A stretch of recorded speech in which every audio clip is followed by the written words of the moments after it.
জয় হনুমান চলচ্চিত্ৰক লৈ বিশ্বজিৎ ফুকনৰ উদ্ভট মন্তব্য। চলচ্চিত্ৰখনে ধৰ্মীয় অনুভূতিত আঘাত হনাৰ সন্দেহ প্ৰকাশ বিধায়কগৰাকীৰ। সৰুপথাৰ সমষ্টিৰ বিধায়কগৰাকীৰ মন্তব্যৰ যথোচিত প্ৰত্যুত্তৰ হিমাংশু প্ৰসাদ দাসৰ। হিমাংশু প্ৰসাদ দাসৰ প্ৰশ্ন, সেন্সৰ বোৰ্ডৰ অনুমতি অবিহনে মুক্তি পাব নেকি চলচ্চিত্ৰই?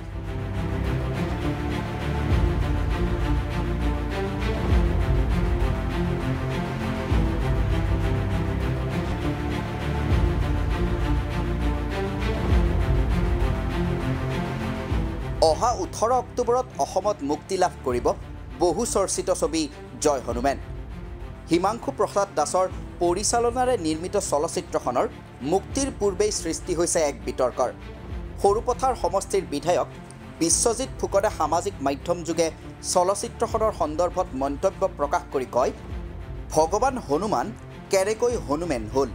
কেৱল আমাৰ সনাতনী চিন্তাধাৰা আৰু হিন্দুৰ আত্মাক অপমান আৰু আঘাত কৰাটোৱে প্ৰগতিশীল বামপন্থা নেকি?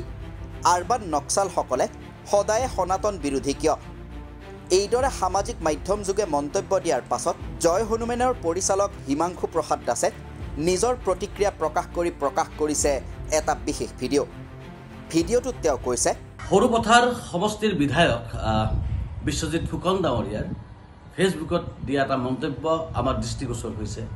প্ৰথম কথা হ'ল, জয় হনুমান চিনেমাখন অহা 18 অক্টোবৰত যে মুক্তি পাবলৈ গৈ আছে, তাৰ অৰ্থ যে এই চিনেমাখনে ইতিমধ্যে সেন্সৰ চাৰ্টিফিকেট লাভ কৰিছে।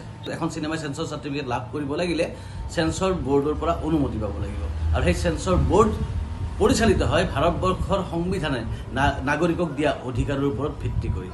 আৰু ভাৰতবৰ্ষৰ সংবিধানত স্পষ্টভাৱে উল্লেখ আছে যে ধৰ্মীয় অনুভূতি আঘাত দিয়া কোনো কামক সকলো কামকে বেআইনী ঘোষণা কৰা হয়।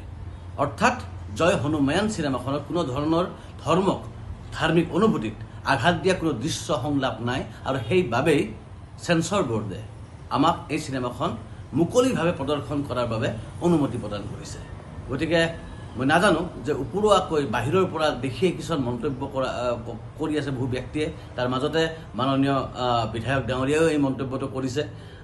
গতিকে সকলোকে ক'ম যে আহক 18 তাৰিখে চাওক চিনেমাখন। যদি চিনেমাখনে কোনোবা ধাৰ্মিক ব্যক্তিৰ আঘাত কৰে তেওঁলোকৰ অনুভূতিত, তেতিয়াহ'লে আমি চিনেমাখন সেইদিনাৰ পৰাই প্ৰদৰ্শন বন্ধ কৰিম। কিন্তু আমি নিশ্চিত যে প্ৰকৃত সনাতন ধৰ্মক ভাল পোৱা, প্ৰকৃত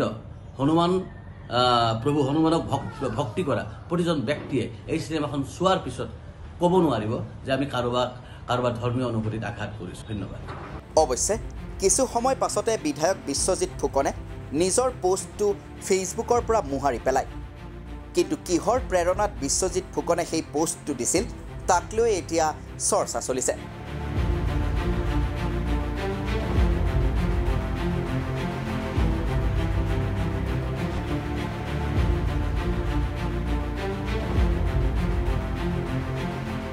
news desk report, the cross current.